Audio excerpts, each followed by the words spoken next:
Hello. Hello. Hello, and welcome to Laughbox.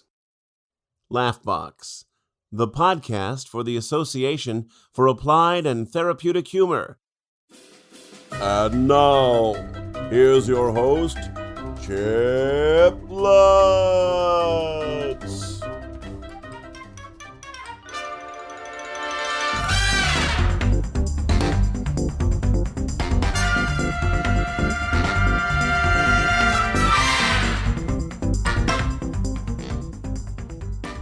Hey, it's time for Laughbox. Man, I am super excited to share this episode with you. Now, for those of you who don't know, I have two podcasts. One I do for myself called Leadership Happy Hour, and the other one is this one, Laughbox, that I do for AATH. Once in a while, I talk to a guest that fits both categories, and that's the case this week. I talked to Sean Webb, and we talk about his two books, Mindhacking Happiness. Yeah, we're hacking the hell out of your mind this week. He shares some great strategies from both his books on how to make that rapid mental adjustment you need to make sometimes just to get over the hump and get back down to business. He's done the research, and you're going to benefit from it. So I want you to kick back and enjoy.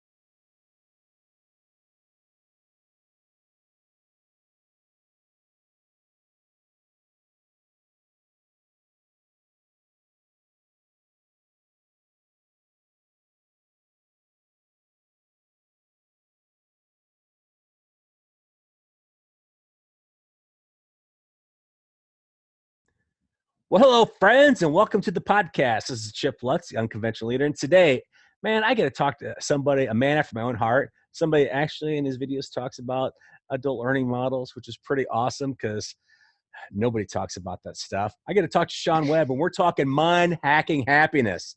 Bam! There it is, laying it right on the table. Welcome, my friend, to the show. Big cheers to you. Thank you, sir. How you doing today? I'm doing well. Now, for my listeners, if you give them like the 411, the DL on Sean Webb, that'd be awesome. Yeah, totally. So I'm a mind researcher in North Carolina, and I'm kind of an autodidact in that I taught myself about all of the things that I needed to know to understand how my own mind worked. And this kind of started a long time ago, and I was like, I basically came up in the corporate world and was working for a supercomputing company and had some early success in life, yada, yada, yada, made a bunch of money and had all these things lined up that I was supposed to have to be happy, you know, and I found out like I wasn't. So then that kind of caused me to dive into, okay, what's broken in my mind? What's going on up there that I can maybe fix? You know, is there something that I missed, that type of thing? And I made this huge cool discovery, which then like 17 years later turns into a couple of books. And then I'm getting invitations to go to these science conferences and talk. And the stories that we're getting back are like amazing, of self-transformation, of, you know, just explaining to people how their mind works so they can take control of it. And now some of the Navy SEALs that I've been working with are stepping forward to say this is the best mind training on the planet, having already gone through the best mind training that the U.S. government can provide them. And so now we're doing podcasts with these guys, and it's just going out of control. But it's like, it's just, you know, I took a different approach to looking at the human mind and figuring out kind of how it worked and how you could play with it and how you could change the variables that go into it so that you get a different output from it. And so I'm that guy, basically. I'm the guy that comes at you with a different approach on how to manage your inner BS and get over it and make your life epic in whatever you want to do. So it applies to everything. It applies to, you know, leadership. It applies to making more money. It applies to having better relationships. It applies to being a better parent. It applies to just living a happier life, period, which is why I kind of had to, you know, name the book Mind Hacking Happiness, because you're getting in there and you're hacking stuff to be able to change what your mind typically does, which a lot of times is not, you know, effective support of your goals. You know, it's always like, it's that voice that's always doubting you, and it's that that thing that's creating your negative emotions that kind of limits you and all that other crap. And I was like, let's get by that. How long have we been dealing with that problem? Let's fix that and move on. That's all BS, man. Yeah. Well, Basically. and I want to get into all of that. All right. Cause like your whole journey there, what people need to do to have a happier life. Cause it's something I'm really interested in. But before we do that, I'm just going to ask you a random question. Sure. It has nothing to do with our conversation. So right. You got brothers and sisters? I have, yes, some older sisters and an older brother. All right. So you're the youngest. I'm the youngest by far. I was almost raised an only child because I was so much separated.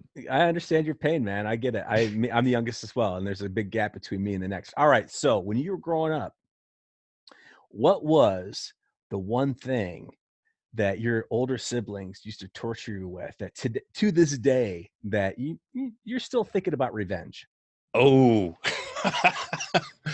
I let stuff like that go to where I don't need the revenge. But my family, I came from like this really weird, broken, sob story past that, almost everyone has nowadays.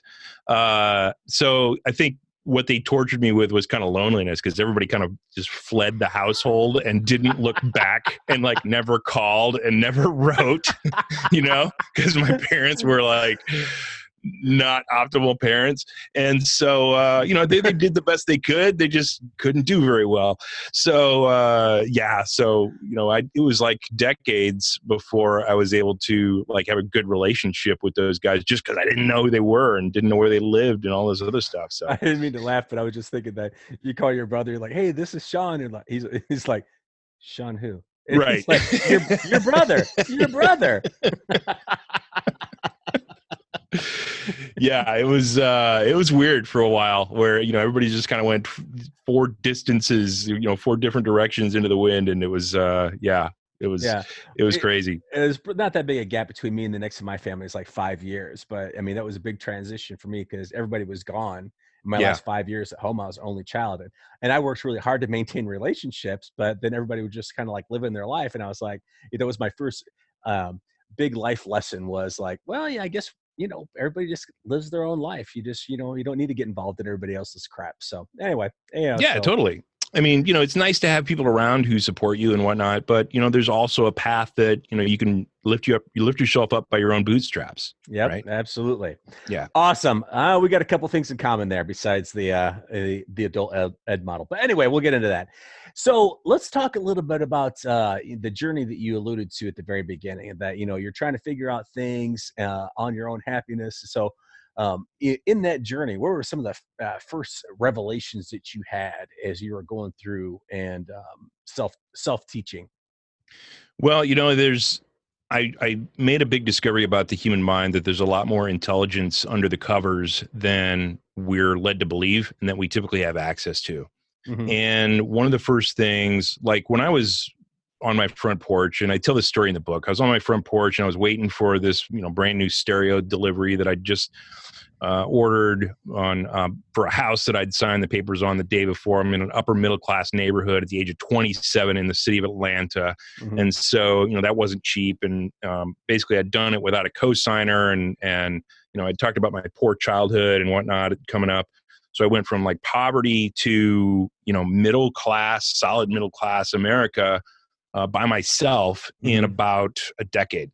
Mm-hmm. And so I was wondering why the heck I hadn't found happiness, because I had achieved all the things that society and television and all that other stuff told me I needed to find to attain happiness. And here I am standing on my front porch thinking, wow, I'm not happy. Because I was like, well, I could put a gazebo over there on the lawn, what's next? And that whole what's next question that popped into my mind was this just like huge echo of an awakening. Mm-hmm. Which was like, okay, I've got all these things, I got this house, I got great relationships, I've got, what I thought was a great relationship spiritually with, higher power and all this other stuff. And I've got all this monetary, good bank account balance. And I got the boat, the speedboat in the front yard, the fast motorcycle in the garage, the Jeep Grand Cherokee, a 69 Firebird convertible, banana yellow that like everybody knew around town. Mm-hmm. And I still wasn't happy, because that what next thing was like, okay, I'm still searching for happiness. What other thing am I missing? And so then I really had to turn inside myself and say, okay, what's broken within me that I can't find happiness with all of these external conditions? And what I basically figured out is that happiness doesn't come from your external conditions. Happiness comes from within always, even in those moments where you get those external conditions set where you can have a little bit of happiness for just a little while. And that's all it lasts, by the way. Even if you win the lottery, you only get about a year of happiness before you're back to happy. And that's called the hedonic treadmill. Basically, your hedonic happiness resets. And to go on a little tangent here, the reason that is because your nervous system is just a big comparator. And so your whole nervous system always compares one thing to another. And so when you wake up in the middle of the night and you smell the gas leaking inside your house, well, that's because from moment 1 to moment 2, the gas leak went from 0 low to 2 high.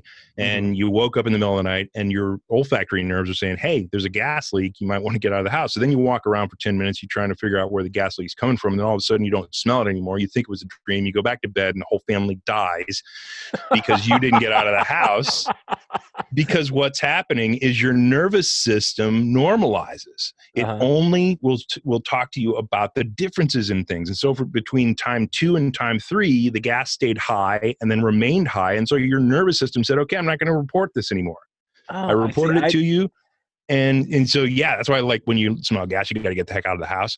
But everything will do that. Like if you sit in a warm bath long enough, it won't feel warm anymore, right? The temperature will come down just a little bit, but your skin temperature will get used to the temperature of the warm bath or the cold water. If you're doing like cold therapy or whatever it is, you get used to it after a while. And the same thing is true with happiness and with the new things that you attain, which is why it's always a never-ending treadmill. That when you get more money, you get a better job, you get, whatever it is, your new car, the shine wears off the apple, so to speak.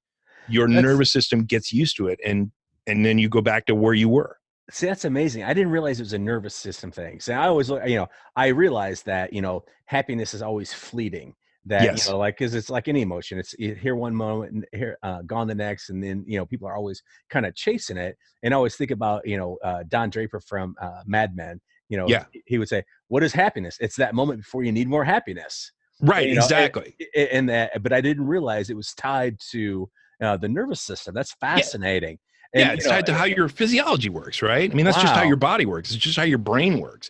And so I dug into that, and I was like, okay, so happiness really comes from within. So there's a button that, when I get that new thing, when I get that new raise, when I get that new commission check or whatever it is, it's hitting that happiness button, which then gives me happiness from within. Well, what if I could find a way to hit that happiness button without having to set the external conditions? And basically I did. And that's kind of how, or why I'm being invited to these science conferences. I got to talk at the Science of Consciousness and meet David Chalmers and, all these other highfalutin scientists that I'm rubbing elbows with who've been on TV and whatnot. And these SEALs are coming to me and they're saying, wow, this is the best mind training manual on the planet and cool. We want to hang out. Let's do a podcast, yada, yada, yada. There is a way to do that, and it's brand new and it's science based. I mean, it's, it's supported by all the empirically published science in major journals that kind of lays it out. And I put that story together in the book so that you can understand it. And like, it's easy enough that a 5th grader can understand it. My son, who's actually in 4th grade, started a year ago in 3rd grade, and he gets it. Like, he's using this stuff to basically turn off his negativity and whatnot. Now you're speaking my language, because I will freely admit I'm not always the sharpest tool in the shed. So it's I need things that are easy to use. It's super easy. Yeah, there's only 2 things that come together to create every one of your emotional responses from the time of your birth to the time of your death. And you start screwing with those things, you can literally change your emotional landscape for the rest of your life. Okay, then what are those 2 things? Well, yeah, right. Exactly. Let me step into my office, right? No, the 2 things are basically, like I said, your nervous system is always comparing 2 things. And so the 2 things that your nervous system is your brain is comparing to create every one of your emotional reactions. And once you get a hold of this, it does a bunch of awesome things, by the way. One of them is your expectation or preference of the next moment. And the other one is your perception of the next moment. And specifically when you have emotions about, let's say you have a favorite sports team or whatever, right? You see a score of your sports team over the weekend, you weren't able to watch the game, and then you have an emotional reaction associated with that sports team. Mm-hmm. Well, your limbic system is the thing that is scanning your thoughts and all of the things that are coming through your senses for threats, right? Mm-hmm. It's the thing that's supposed to keep you alive because your brain is your organ of survival, right? It's supposed to allow you to be able to survive from one day into the next. It's, memory allows you to remember where the food is.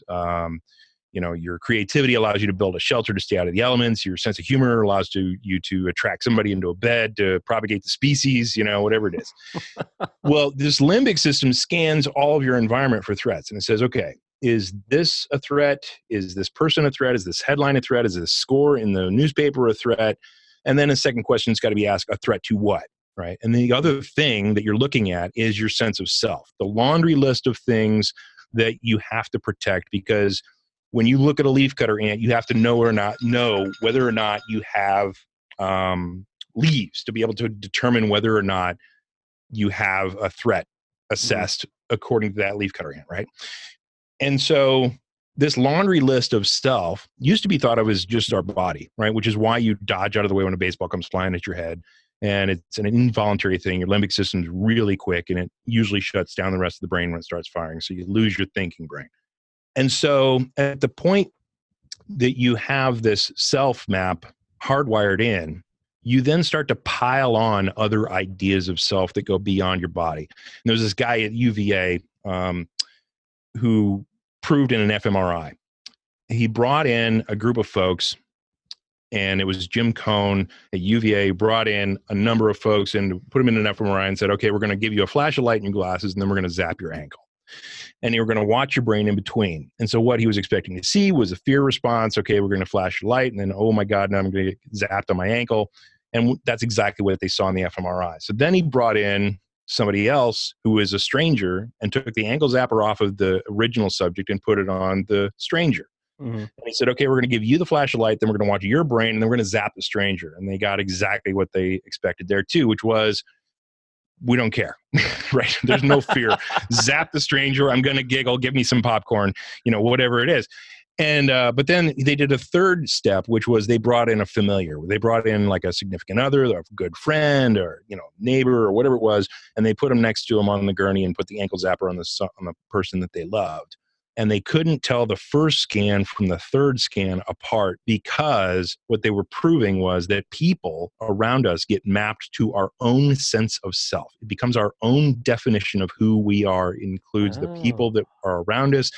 And then this gets extended. Tiffany Burnett-White at UIUC proved that we get connected to brands, which is how we get connected to sports teams and all this other stuff. So, we can be an Apple or Android guy. We can be a Dallas Cowboys or Chicago Cubs guy, and then all of a sudden we have emotional reactions connected with those, because those things then get mapped to ourself. And so it becomes a portion of our existence, a portion of our world, a definition of who we are the things that we attach to. And then Sam Harris proved that we can do that with politics and religion. And of course, you don't have to go any farther than Facebook to see that stuff in your news feed, No right? shit. Right. So you have emotional reactions. People have vehement emotional reactions connected with attacks on self there, whether, whatever you're attacking on their politics or religion.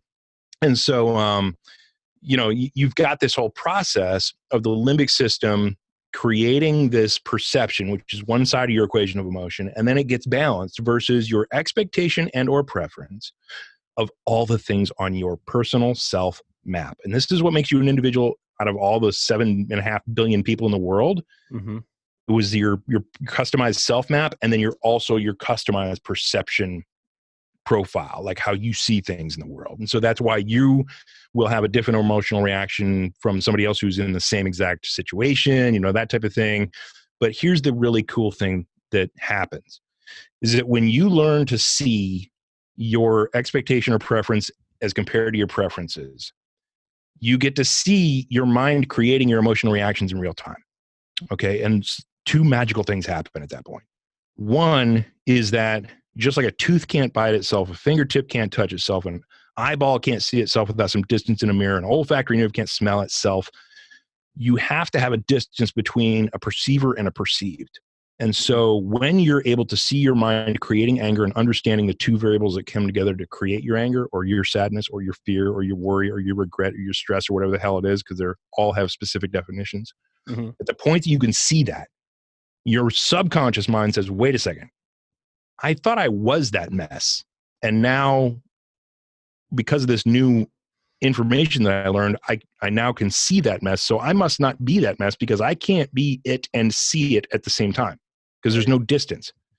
And so that kind of rewrites your sense of self to say, okay, I'm given a little distance now between my anger reaction, my sadness reaction, my fear reaction, whatever it is, and my observer role. And so you kind of realize you're not that mess and that mess is optional. So that gives you a little bit more power over that mess than it used to have 5 minutes ago. And then the other thing that happens is really cool because it's a physiological thing that you can't even control. Mm-hmm. There was this guy, Matt Lieberman at UCLA 2007, who found that when he put a bunch of people in an fMRI and he showed them a bunch of emotionally charged pictures, he watched their brain. And when they saw a fearful picture, they got a little afraid. When they saw an angry picture, they got a little angry. There was these mirror neurons and our empathy circuits were firing, et cetera. Well, then he put another group through and he said, okay, I want you to name the emotion in play. So he showed the second group the same set of pictures and he said, just name it. Just say anger, just say sadness, just say, fear, whatever it is. And in those people, in that second group, they could literally see the emotion center of the brain shutting off in real time in the fMRI, even before the scan was concluded. Like the researchers were watching it live. And so this became super famous, like they were called the name it, tame it studies, because there were a whole bunch of copycat studies all over the planet that proved it out. And so what that proved was when you put a cognitive understanding process to your emotional process, it turns off your negative reactivity in real time. And this is built into our wiring, because like when you walk by a coil on the ground and you're like, oh my God, that's a snake. And you look down and you actually see it's a hose. That's the same thing. It's putting a cognitive understanding to the situation that your limbic system said, holy shit, there's a snake on the ground. Right. And you say, no, it's actually not a snake. And then what happens is it turns off the fear. Mm-hmm. And so just like that same thing, if you learn why your emotions have come to be with just understanding the two components that bring them to life, that turns off, that pushes that magic button to turn your negative bullshit off in the heat of the moment, and you get your prefrontal cortex back, because one of the first things that your emotion brain does is turn off your thinking brain, which is great. 150 years ago, like if you're trying to run from a bear or, you do see a snake on the ground, the only energy you need is to run. So it shunts everything to your legs and turns off your thinking brain. But now when we have spreadsheets, now when we have to step into leadership roles, now when we have to, make conscious decisions and intelligent decisions to get ourselves out of our problems, that doesn't work so well anymore. So we gotta be more proactive. So let me try to put this in stuff I can understand. So like if I'm in some kind of emotional spiral, say I'm pissed at my wife or something, right? And I'm just like, I'm all worked up. But if I step out of that emotional spiral and, put some cognitive thought into maybe like thinking about, her side of it or looking at it logically, then it separates separates things in my brain. Is that what you're saying? Okay. And it doesn't even have to be that complex. I mean, it could be as simple was that complex? That was last night. No, I mean, the thing you look at doesn't even have to be that complex to try to get into her mind and figure out what crazy spider webs are being weaved in there. All you have to do is you have to say, okay, what pissed me off about this moment? What was my perception, and what on my self map did this thing attack? You don't even have to jump into, where she is and what her perceptions may be, or what just happened to her 20 minutes ago that may be influencing this conversation or whatever it is. You don't have to get there. Mm-hmm. All you have to do is look inside your own mind to say, what was the perception that just triggered me? And what was the thing that it was attacking on my self map? And just that thing, just taking that cognitive step will turn off your negative reactivity by hitting the name it, tame it circuits in your brain, but then also creating a perception that, you're looking at something else now. You're not looking at what triggered you. You're looking at the process that was created in your mind. And then that gives you a little distance from that. It gives you control, brings your thinking brain back online, which your wife is going to love, so that you don't react in an emotional way that, is more destructive to the relationship than whatever the contest was a minute ago. Gotcha. As usual, I'm making things more difficult than they really need to be. So, I mean, that's just, this it's just the nature. You do. That's just being a man. Come on. Yeah, that probably is it. That comes with the territory. So let's backtrack just a little bit, because at the very beginning, I was kind of taken about your whole story on, you had all the stuff in Atlanta. I was a little bit jealous because you had like the Firebird and the fast motorcycle, all that stuff. All right. All that stuff, right? All stuff that society said that you needed to have in order to be happy, but you weren't there. I mean, because it seems to me that as a society, we're kind of like bent on being happy. It's like, well, I should be happy. It's in the Constitution. Well, no, it's really not, but whatever, you can pursue that shit. But anyway, we're kind of bent on it, and you see, all this stuff, and like, what is, our overall fixation on happiness? Where does that come from?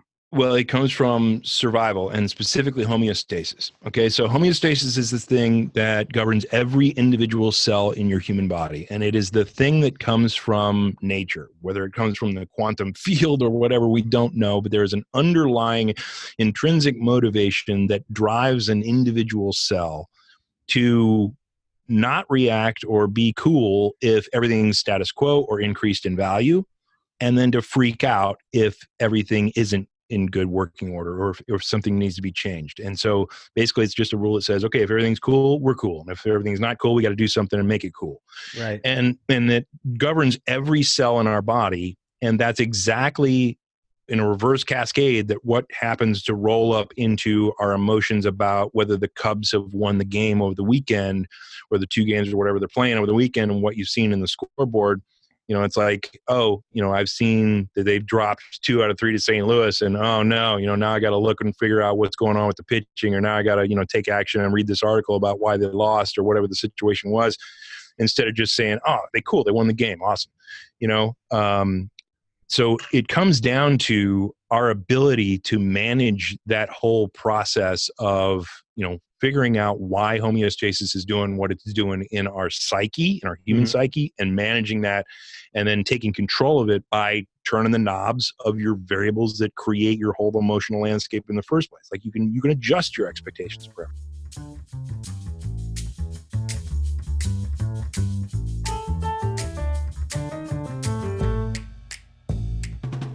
And we'll be right back with that interview with Sean, but now it's time for Fun Facts.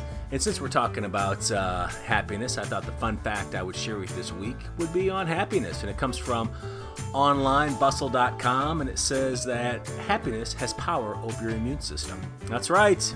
Being happy just doesn't sound like a pleasant thing. It can be a pleasant thing for our bodies too. Specifically, happiness can help boost our immune systems. Research published in the journal Psychosomatic Medicine, I say that 3 times really fast, found that people who have more positive emotions are less likely to develop the common cold. Just one of about 1 million reasons to put a smile on your face. There you go. Don't worry, be happy, and don't sneeze. Hey everyone, this is Paul Ozinka, president of the Association for Applied and Therapeutic Humor, inviting you to join us this May 14th through 17th at our annual conference in New Orleans. It's gonna be awesome. The theme this year is Diagnosis Happiness. So we've got experts from positive psychology, neuroscience, therapeutic humor, even comedy, sharing their wisdom on the relationship between humor and happiness. Now, of course, no conference can be all work and learning, so we're gonna be right there in the heart of the French Quarter, so you can sneak off, grab yourself a beignet, and see all that New Orleans has to offer. Can't wait to see you there. And now back to our interview with Sean Webb and Mindhacking Happiness. You can adjust your perceptions. Like, somebody cuts you off in traffic. Like you can decide to think, that's an insult on your intelligence, or a slant on you not being important enough to signal to get in front of, or where they're going is more important than where you're going. Or then you can see that as a holy cow, they could be going to the hospital to visit a friend who's fallen ill, and there's the last time they're going to see him on, so then you're like, I've shifted my perception. Now my total emotional landscape has changed. Now I want to give them the lane. I want to, say, hey, give him a hug for me, good luck in getting to the hospital. It changes my whole reaction based on. Give him a hug for me as you flip him off. Give him a hug for me. Give him a hug for me, you rat bastard. Learn how to use a turn signal. That's fascinating though. See, I mean, because I that's the first explanation I've never heard like that. I mean, I've always looked at it as, happiness being a choice. I can choose how I'm going to act and how I'm going to interact with my environment. Sometimes it's a little bit harder than other times. Yeah. But like I think that happiness for a driven person sometimes is elusive, because like you said before, it's like, what's next, what's coming next. I'm driving myself here, and then it can be very, very elusive. So it's like, all right, well, then I've got to choose on how I'm what I'm going to focus in on. And I like that you turned inward, and in the stuff that you've been sharing. So how do we get to the mind hacking part on I assume that what you were just saying previously on stepping outside of the emotional cycle and looking at things a little bit different is, part of the process, or maybe it's like one of the hacks. I don't know. Is there a process for it, or, totally. How do we get there? All right. You're going to love what I'm about to do here, because I'm going to wrap in the adult learning model into this conversation right now. Giddy up, cowboy. All right. All right. So the adult learning model that we alluded to previously there's four basic steps to it. And you always start with, no matter what you're going to learn in life, it's always going to be starting from a point of unconscious incompetence, which is where I don't even know what I don't know. I don't know what I need to learn. So, you have an unconscious incompetence of, okay, let me know what I need to know. How cool can life be? How easy is happiness? And then you basically learn that there is a set of things that you need to know, at which point you slide into a conscious incompetence. You still can't do what you want to do, but at least you know what you need to understand to be able to get on the path or get there. So then you start learning about what you want to master, and you start learning disciplines. You start learning strategies and techniques, or whatever it is you want to master. And then you're starting to slide from a conscious incompetence into a conscious competence, where you kind of know what you're doing a little bit. You understand how to, swing that golf club, and how to stand, and how to square your shoulders, and how to follow through, and all that other stuff that if you're a golfer or whatever it is. But you still have to think about it. It's not like ingrained. And so the last step is your unconscious competence, which is lights out, flow, muscle memory. It's the Tiger Woods, the Michael Jordans, LeBron James. They don't even have to think about it anymore. They just turn it over to their body, and their body automatically does it automatically from an unconscious level, at a level of mastery that is just, brought through by practicing. So the way to master happiness, the first thing you got to do, I'm going to pitch my book. You got to pick up Mindhacking Happiness, and you got to understand the process that your mind uses to create happiness in the first place. Mm-hmm. And so then after you learn what it is that you can do eventually with your mind, that slides you into that conscious incompetence. By the end of the book, you're already into conscious competence, because the stuff to do is really simple. Like I said, my third grader or fourth grader now this year is doing this and teaching his friends how to manage their frustration, and it's like doing wonders on the soccer field for him, and yada yada yada. He's doing great. And so you learn that conscious competence of how to turn down your negative bullshit. You how to turn down your negativity, that inner voice that always sows doubt into your life and turns up your happiness automatically through your manipulation of the variables that create your emotional landscape.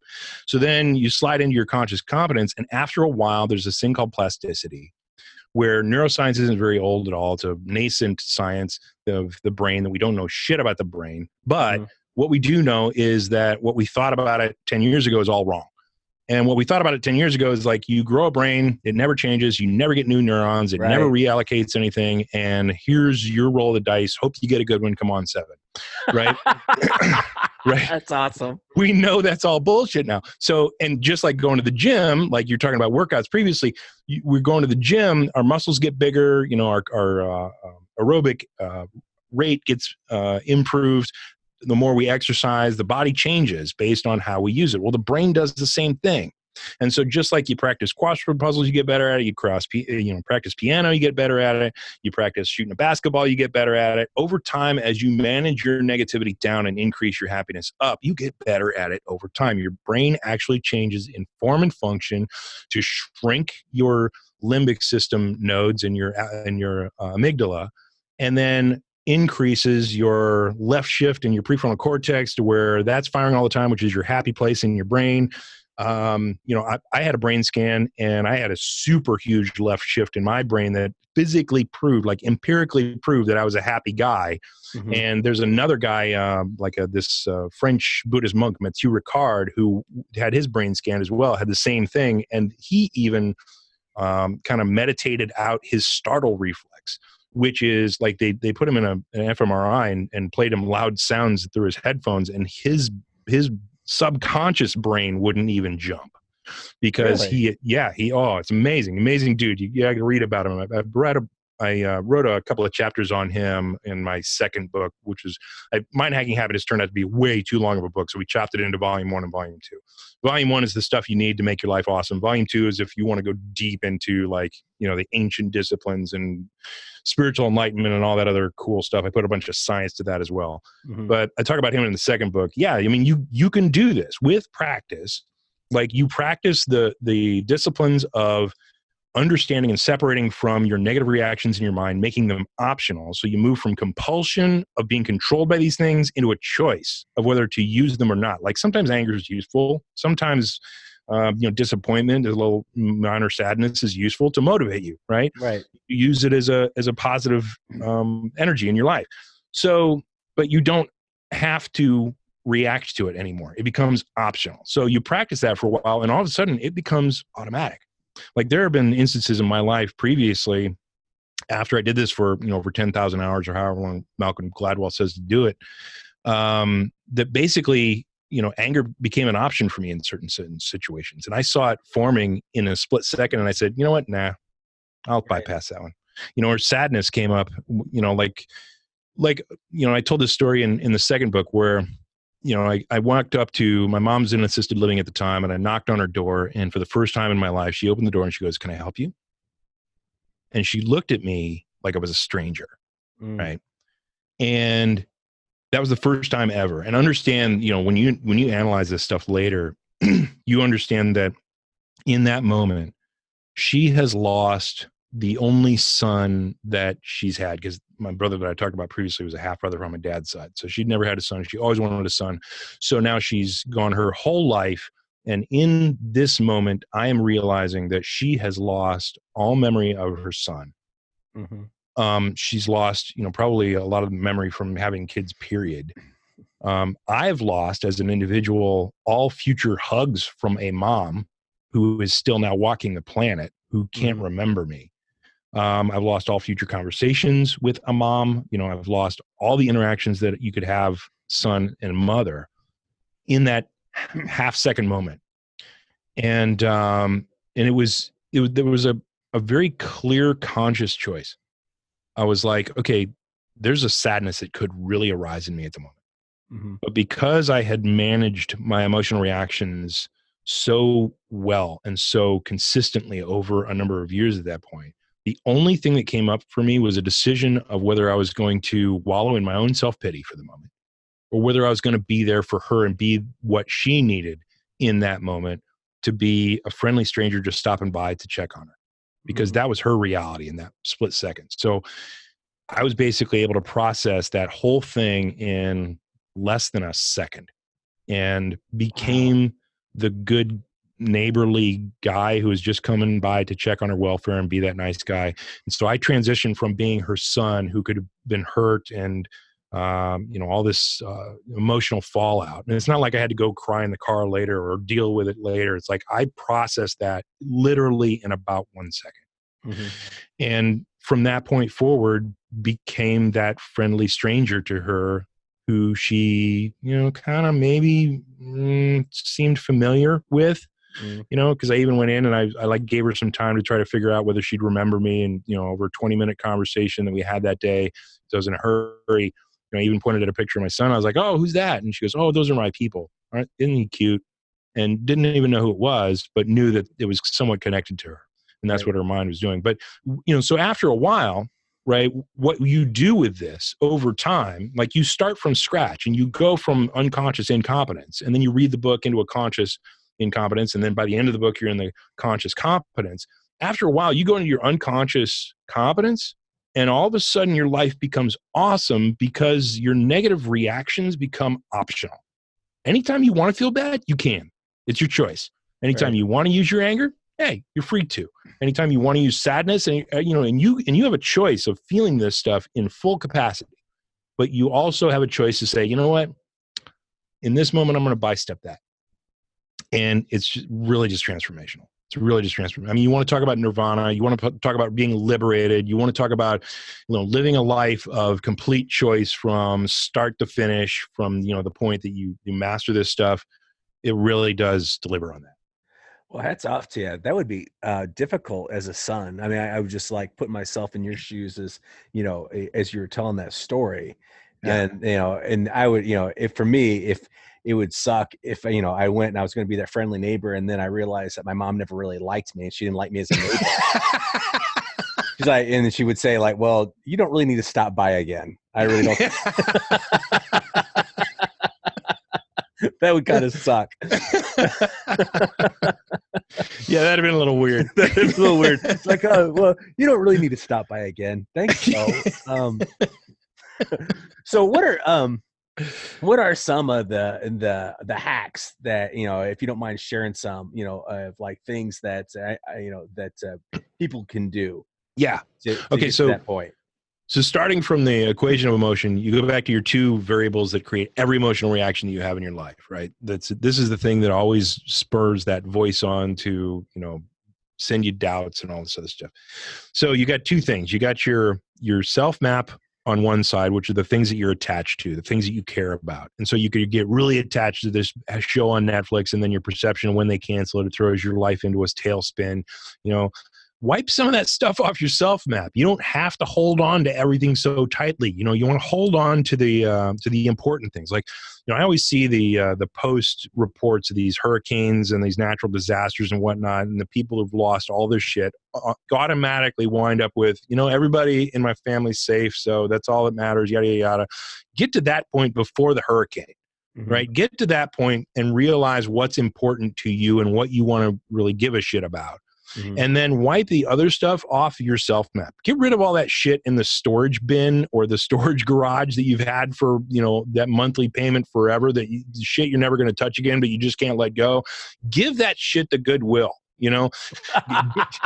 Get out there, clean out your life, clean out your house, clean out, get rid of all the old crap that, like bulk delete all the old emails that you have in your inbox from 4 years ago that you're never going to fucking read, right? This, mm-hmm. Right? So just delete all that stuff, simplify your life, simplify your self map, because the science of that is if something is not on your self map, you cannot have a negative emotion about it. So, which is really cool. And the more streamlined your self map is, like the more streamlined the things that you care about, the less it's going to throw you into a tailspin. Now, the other side of that is mind your perceptions, because the other side of your equation of emotion is mind your perceptions.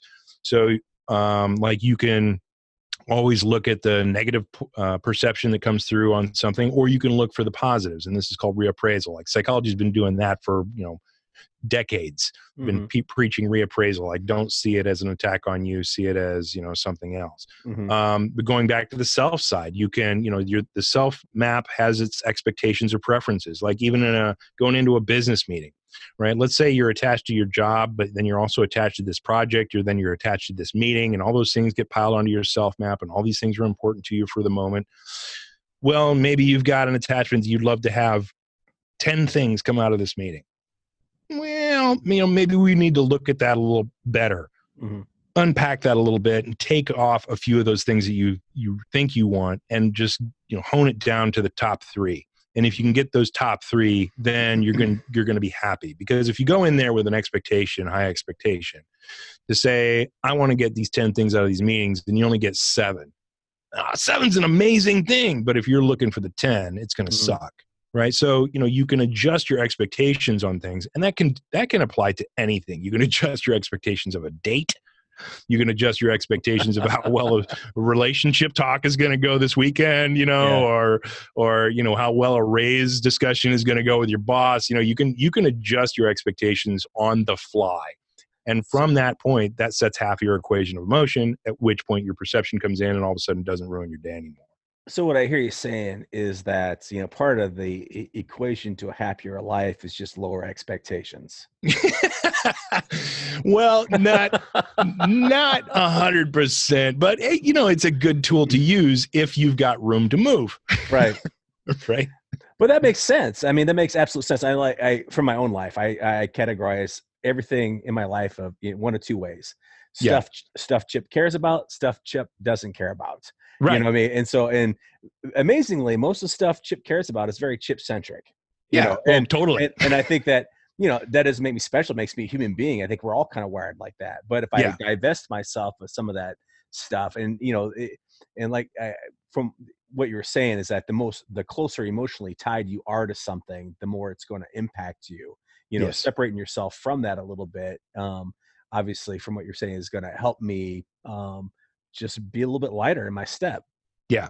And the other thing you can do is just my expectation for the everyday, by the way, is that a comet doesn't smack into the earth and ruin all human life. Right. So as long as we're starting from that point every morning, I'm golden. Right. That's awesome. That's great. Right? Hey, you know what?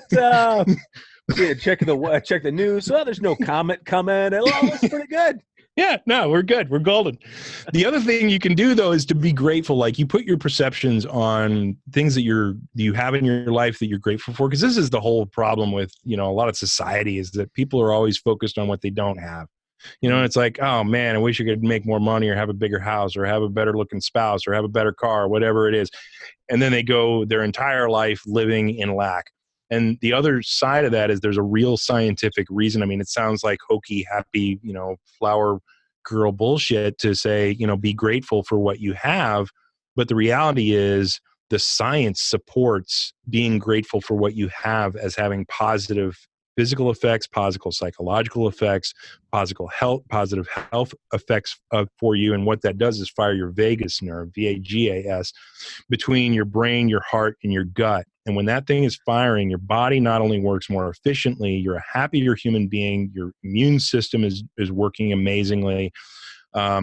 All good things in your body happen when you take a moment to just be grateful for the things you have and be grateful for the people around you and be grateful for the job you have or be grateful for the opportunity that you can go and get a new job if you got fired or whatever it is. Mm-hmm. Just take a moment to say, thank you for the things that I have in my life at the moment. Even if things aren't perfect right now, take a moment to be grateful. That'll fire that vagus nerve and nothing but good stuff will happen in your body. And when that fires, other people, it's shown in studies, it's really crazy. Other people can tell when your vagus nerve is firing within, you radiate a feel good, like, I don't know, aura or field or whatever it is. It's like some kind of mirror neurons in other people get tripped off when your vagal tone is high.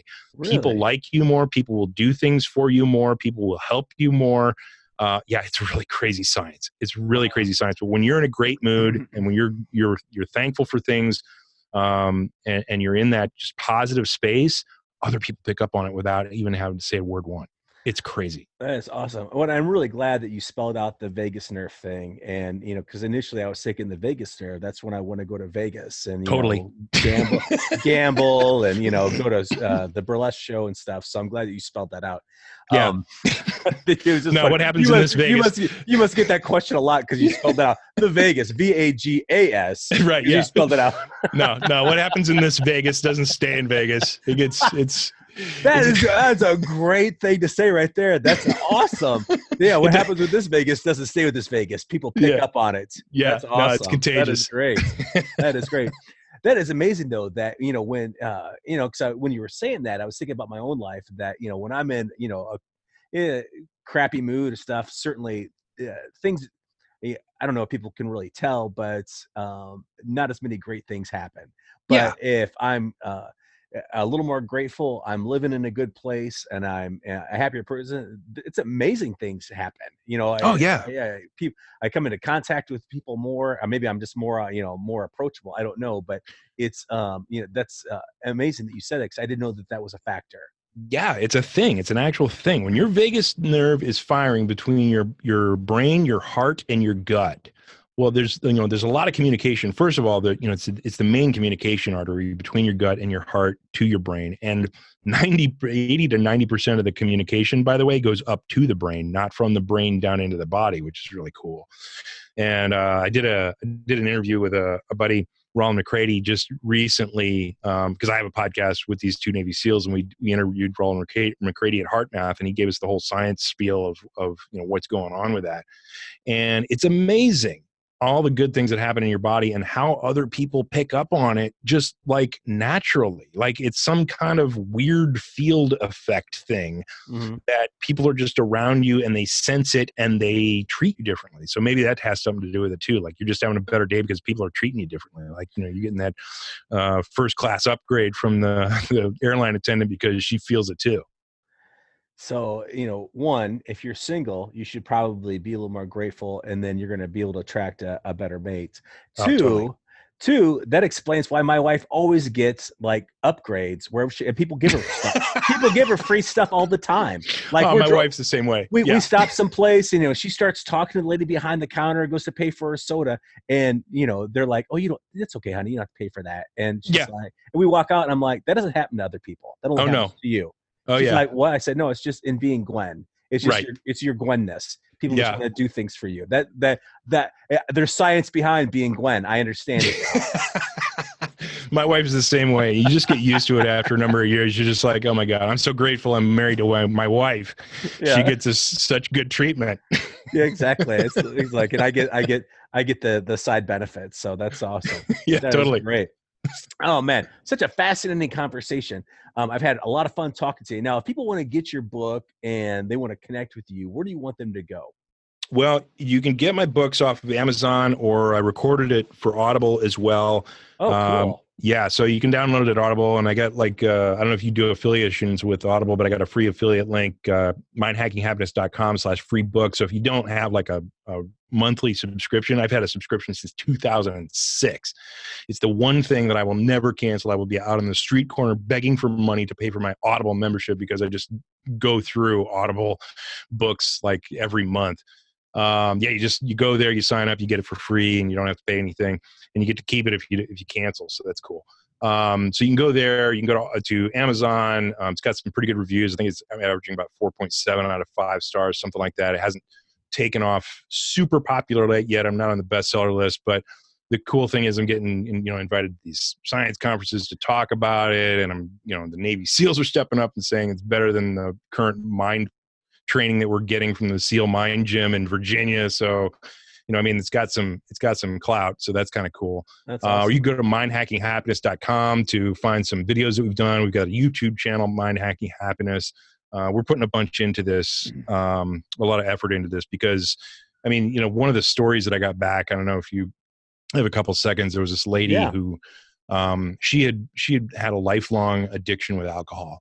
And she was one drink away from dying one night, went into a coma, had to go to the hospital, wound up in a traumatic brain injury ward in Houston at a neuroscience hospital because she had just drunk all day, every day for a number of years. She was very affluent, well-off, a wife that didn't really have a job. So she just kind of hung out and drank bottles of wine all day with her friends. And she drank her brain to mush, and she had to learn how to walk again sober. She had to learn how to tie her shoes again sober because she couldn't walk without staggering. She couldn't tie her shoes because her fingers wouldn't work right, and went through rehab and really had a struggle with this alcohol. Got out of rehab, got out of the hospital.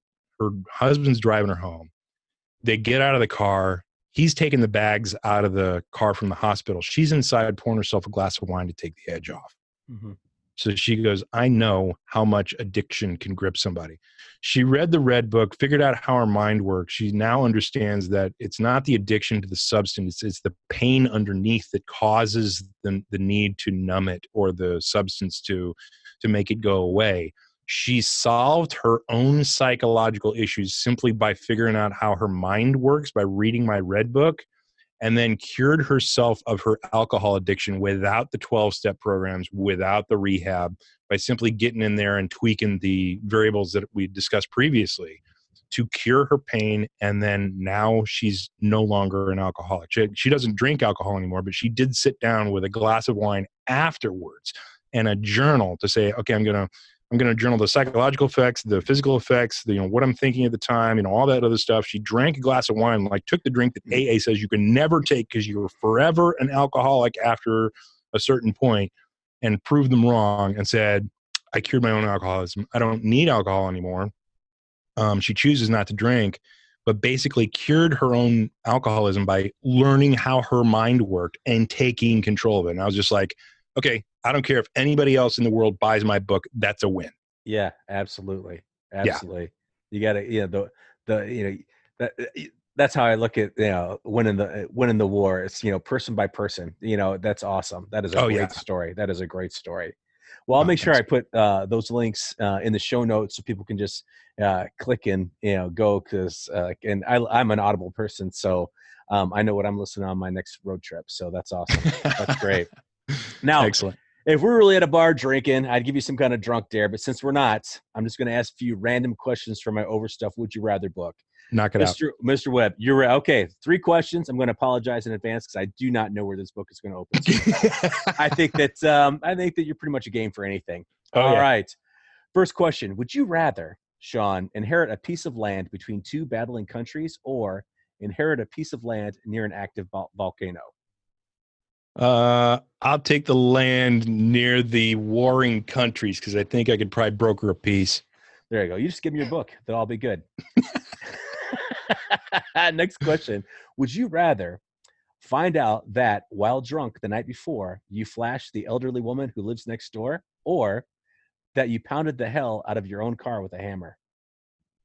Oh, flash the woman next door. I'm all about mooning nuns.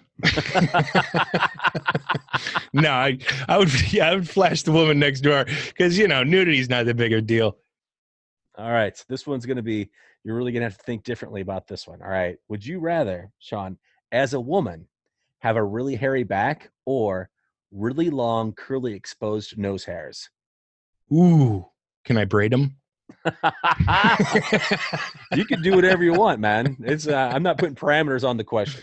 Listen, man, I am bald, so having hair anywhere is a blessing for me. Like, I hit about 40 and my hair started migrating down my back to my rear end. What is that about? Oh, I don't get it. You got to embrace it. I frost it now.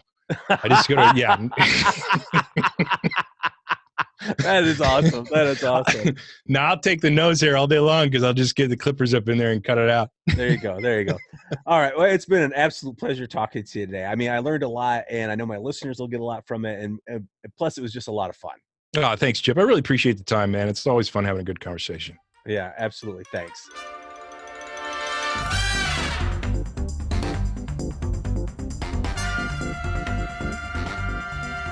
There you go. Sean Webb. Was that awesome or what? I tell you what, super smart guy, lots of great strategies. I'm going to encourage you to go to his website, check him out, buy his books. Yeah. Maybe we buy enough of him, he'll come to the conference and grace us with his presence and his enormous brain. I'm also going to encourage you to go to our website, aath.org, and check us out. Sign up for a few things. Come to the conference, like Paul said. Super great stuff all the time with awesome people. So, until next time, this is Chip Lutz saying, we'll keep the laugh on for you. Thanks for listening to Laughbox. If you'd like to learn more about AATH, visit our website at www.aath.org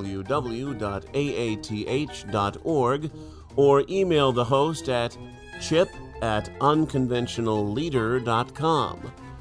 And if you'd like to be particularly awesome, leave us a review on iTunes. Or tell your friends about how awesome the podcast is, unless you didn't think it was awesome. And then just keep it your little secret. Or tell them it was awesome and then laugh to yourself about how you're going to be wasting an hour of their time while you're out doing something productive, like handing out heads of cabbage at a Miley Cyrus concert. Thanks again for listening, and may the farce be with you.